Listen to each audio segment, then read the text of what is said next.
Bonjour à tous. Est-ce qu'il t'arrive des fois de te dire ah non, non, non, là, je ne peux pas dire ça à un tel parce que ça va le rendre tellement mal et en plus ça risque de couper nos liens donc non, non, non, non, non, tant pis, non, je vais rester à me sentir mal, tout ça, ça va encore tourner en boucle dans ma tête mais non, je peux vraiment pas le faire. Est-ce que ça te parle? Si oui, je vais te présenter différentes perspectives pour aller faire évoluer ça et donc gagner en bien-être. Première chose, très très très importante, tu n'es pas responsable des émotions de l'autre. Je répète, tu n'es pas responsable des émotions de l'autre.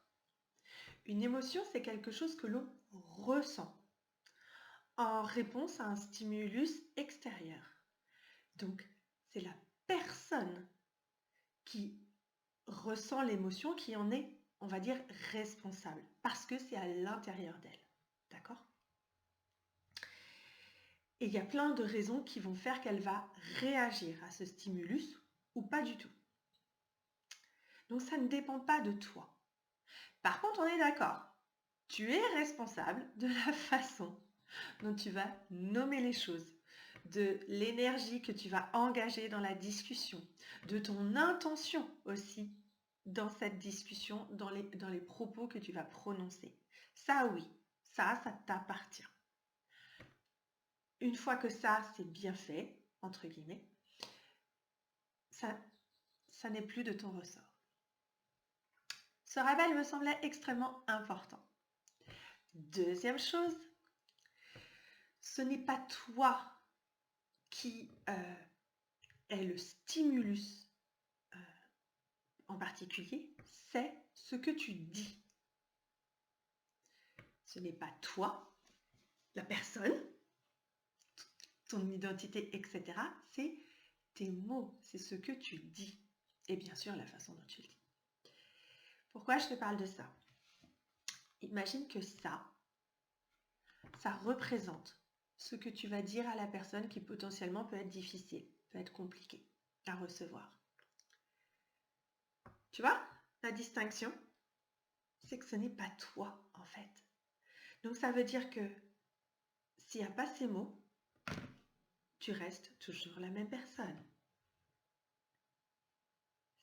Les mots, tes propos sont à l'extérieur de toi en quelque sorte. Ça ne change pas la personne que tu es. Tu es toujours la même personne, avec et sans dire ces mots. Infuse ça. Troisième chose, rentrons dans le vif du sujet. Quand j'entends ça, je ne peux pas dire parce que je vais rendre la personne mal. Eh bien,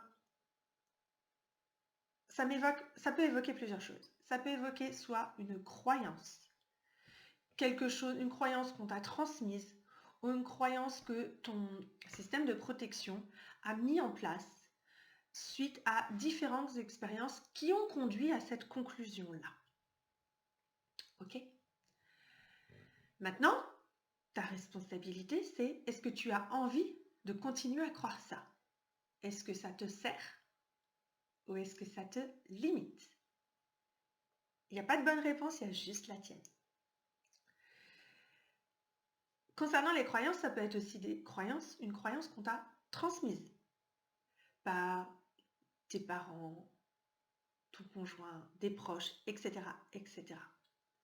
Même chose, est-ce que cette croyance qui en vrai ne t'appartient pas, est-ce que tu as envie encore de l'honorer, d'être loyal envers cette croyance? Est-ce qu'elle te sert ou est-ce qu'elle te dessert?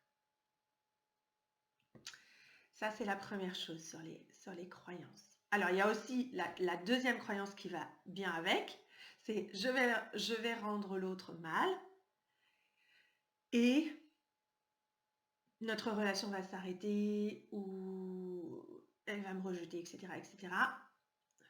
C'est la deuxième partie. Est-ce que tu as envie aussi de croire ça? Ok? Deuxième élément du sujet. Quand j'entends ça, justement, cette deuxième partie, et donc si elle se sent mal, le lien il va se rompre, la relation va s'arrêter, ou elle va me mettre à l'écart, cette personne va me mettre à l'écart, etc. J'entends aussi possiblement l'activation d'une blessure de rejet ou d'une blessure d'abandon. Là, bien sûr, c'est quelque chose d'extrêmement inconscient. Et parce que très souvent, on a été rejeté ou abandonné, on n'a pas envie de faire vivre la même chose à l'autre. Voilà. Ça, c'est ce qu'on appelle des blessures de l'âme. Je ne vais pas détailler dans cette vidéo parce que ce n'est pas le propos. Il y a un livre super qui est Les 5 blessures de l'âme de Lise Bourbeau. Je t'invite à lire si tu ne le connais pas déjà. Tu peux le trouver aussi en format PDF pour ta liseuse, en format audio. C'est un livre mondialement répandu. En tout cas, ce qui est important de prendre conscience, c'est que des fois, c'est juste cette blessure-là qui est en train de s'activer. Et que c'est quelque chose de très inconscient et pas quelque chose qui reflète une vérité. D'accord? Donc, c'est important d'aller l'adoucir. Comme un peu une pommade qu'on va mettre sur une blessure, un baume, et d'aller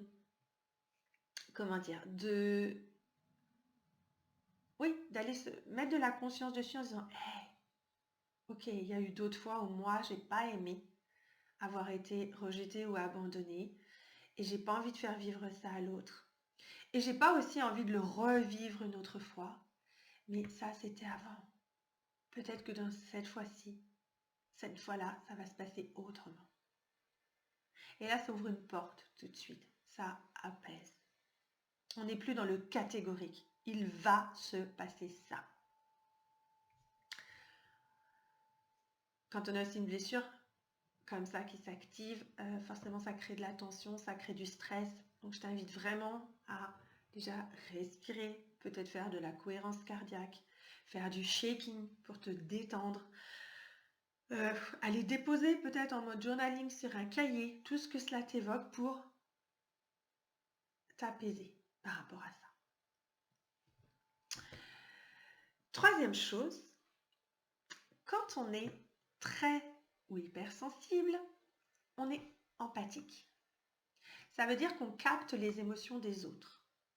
Soit on les capte de façon à les comprendre. Et peut-être même, moi, ça m'arrive, on va dire que je les visualise, comme si on montrait un schéma ou des flux, bref. Soit on va ressentir aussi à l'intérieur de soi l'émotion de l'autre. Ça m'arrive aussi. Alors, bien sûr, tu comprends que si toi aussi tu es empathe, bien évidemment, tu vas pas avoir envie de ressentir l'émotion inconfortable de l'autre. Bah non, parce que ça va te submerger. On est d'accord. N'empêche que, s'empêcher de dire quelque chose pour cette raison-là, à mon sens, c'est un petit peu dommage. D'autant plus qu'il est complètement possible de capter l'émotion de l'autre, mais d'en faire... d'en mettre aussi de mettre de la distance avec ça. Si toi, tu es dans la première partie de l'empathie, à savoir capter au sens de comprendre ce qui se passe, là, c'est bien de faire le distinguo entre ça, c'est l'émotion de l'autre, ça ne m'appartient pas. Ouais, ok, je la vois, c'est pas confortable pour moi, mais ça ne m'appartient pas. Si tu es dans l'autre partie à ressentir l'émotion de l'autre à l'intérieur de toi, bien sûr, c'est encore plus fort, je dirais. Mais là aussi, c'est possible de te fermer à ça. Typiquement, c'est ce que je fais quand je suis en accompagnement. Imagine si je laissais l'émotion des personnes que j'accompagne m'envahir complètement. Il m'arrive que je ferme, c'est-à-dire que je capte avec mon autre style d'empathie, ce qui m'aide beaucoup. Mais ça s'arrête là. Et puis il y a d'autres fois où je vais ressentir un peu en moi, mais d'une façon plus légère. Ce qui fait que je vais vraiment bien sentir l'autre. Sinon, imagine, je serais autant en colère que la personne que je coach, je me mettrais à pleurer avec elle, ça ne servirait à rien. Vraiment, ce serait la débandade totale pendant mes accompagnements. Donc non, ce que je fais, c'est que c'est devenu d'ailleurs extrêmement naturel chez moi maintenant. Donc c'est que c'est possible, ça t'est accessible aussi, de mettre une certaine distance pour continuer à bénéficier de ce pouvoir-là, parce que l'empathie c'est un vrai super pouvoir, sans en avoir les inconvénients, on va dire. Voilà.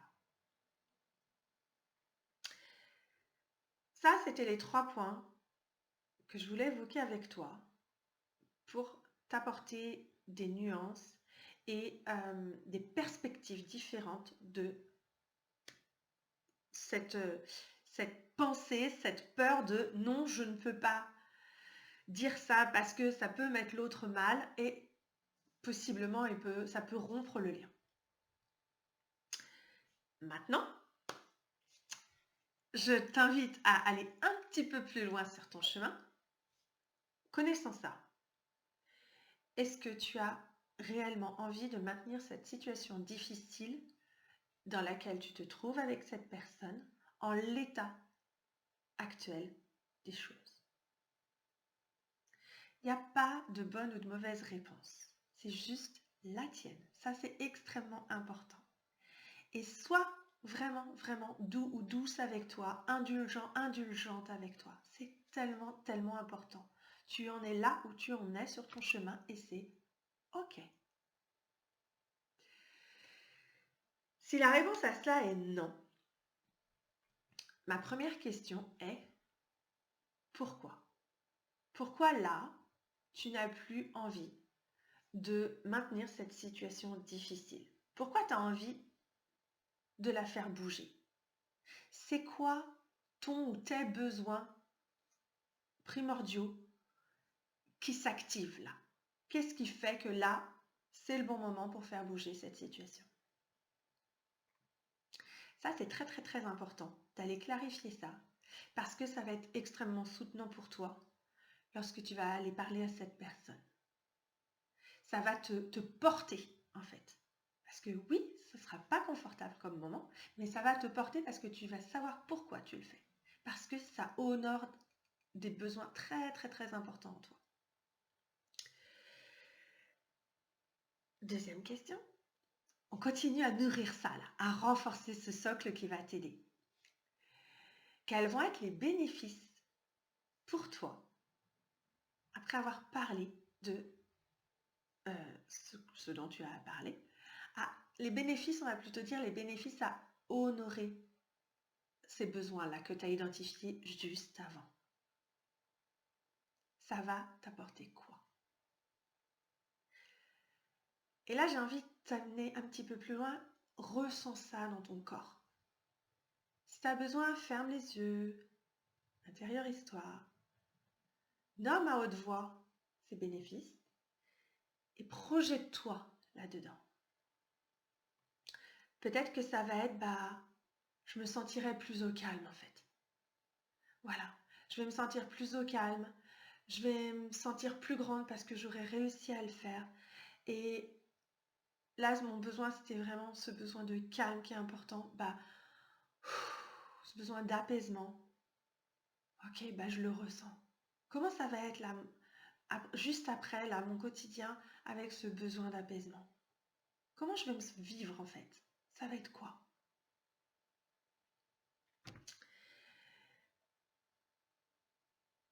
Maintenant que tu as bien ressenti ces bénéfices, je vais pas être très cool, je vais te faire basculer de l'autre côté.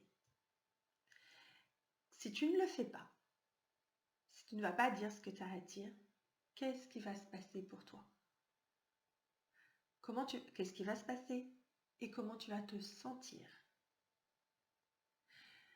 Et là, même si c'est pas cool, je vais t'inviter à projeter la même chose qu'auparavant, c'est-à-dire nomme à haute voix et ressens dans ton corps.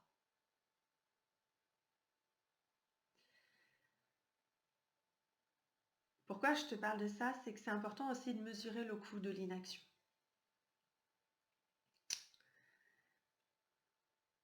Alors oui, il y a des fois, si le sujet que tu veux aborder, il te crée des tensions, il te déclenche, il active des peurs chez toi, c'est que c'est un sujet important pour toi. Ok. Donc oui, bien sûr, sur le moment, faire un choix, dire ces choses-là, acter telle chose, bien sûr que c'est inconfortable. Bien sûr que ça va être inconfortable pour toi. Bien sûr que ça peut être douloureux aussi pour toi. Peut-être que tu vas en pleurer après ou sur le moment. Bien sûr, on est d'accord. Je suis pas en train de te vendre du rêve, de te dire que tu vas y aller en mode pump it up. Peut-être que oui, d'ailleurs. Peut-être que tu vas être très apaisé parce que tu seras très très très connecté à pourquoi c'est important pour toi. Mais peut-être aussi que ça va être douloureux. Mais par contre, ce qui va t'aider, ça va être de savoir pourquoi c'est si important pour toi et vers où ça va t'amener. Ok? Ça, c'est important pour moi de te le rappeler. Ça veut dire que là, tu mets ton focus sur ton bien-être. C'est ce qui compte pour toi. Et puis, j'ai envie d'ouvrir la porte sur autre chose. Le fait d'aborder ce sujet-là, quel qu'il soit, est-ce que tu peux le voir comme un cadeau que tu fais à l'autre? Alors ok, l'autre va peut-être se dire que c'est un cadeau super mal emballé. On est d'accord. Et tout le monde n'est pas en capacité de voir que c'est un cadeau, bien ou mal emballé. On est bien d'accord. N'empêche que, en abordant ce sujet, tu offres une opportunité à l'autre de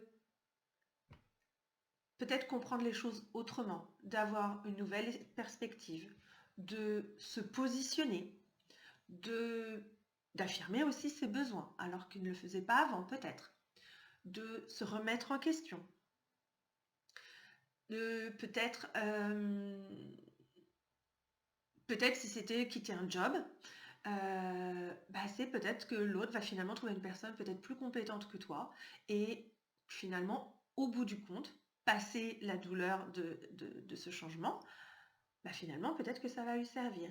Si c'était, moi typiquement, quand j'ai choisi de divorcer, bien sûr que ça a été douloureux. Je n'avais pas du tout envisagé ça au départ. Il y avait plein de choses qui se jouaient. Bien sûr que je savais que ça allait impacter mes enfants. Il y avait tellement de choses. N'empêche que je savais pourquoi je le faisais. C'était derrière pour quelque chose de mieux pour moi. Et ça a été aussi du mieux à certains niveaux pour mon ex-mari, qui a eu l'occasion de passer vraiment beaucoup plus de moments de qualité avec les enfants, de voir tout ce dont il était capable. Et il a notamment partagé beaucoup plus de moments avec notre fils, qui est aujourd'hui décédé. Et ça a été un vrai cadeau. Il peut se passer plein de choses derrière et on ne sait pas. Donc, ça peut être aussi une opportunité, des opportunités positives pour l'autre, à plus ou moins long terme. Je sais que des fois c'est difficile à entendre ça, mais je sème cette petite graine. Voilà, c'était une vidéo un petit peu longue par rapport à d'habitude et c'est ok. J'avais envie vraiment de partager tout ça. Parce que je trouve que c'est un sujet important qui est revenu plusieurs fois dans mes accompagnements ou dans mes autres discussions plus personnelles. Et je me dis que c'est un sujet qui peut toi aussi t'intéresser. Justement, dis-moi en commentaire ce que ça t'a évoqué, si ça t'a fait réagir, si ça t'a activé. C'est possible et c'est complètement ok. Like cette vidéo si tu l'as trouvée chouette. Partage-la aussi à des personnes à qui ça pourrait servir. Et n'oublie pas que tes commentaires, tes likes, tes partages permettent à mes vidéos de circuler, me permettent d'être mieux référencées, c'est le jeu, et donc me permettent d'aider un plus grand nombre en fait, d'être plus visible, donc d'aider plus de monde.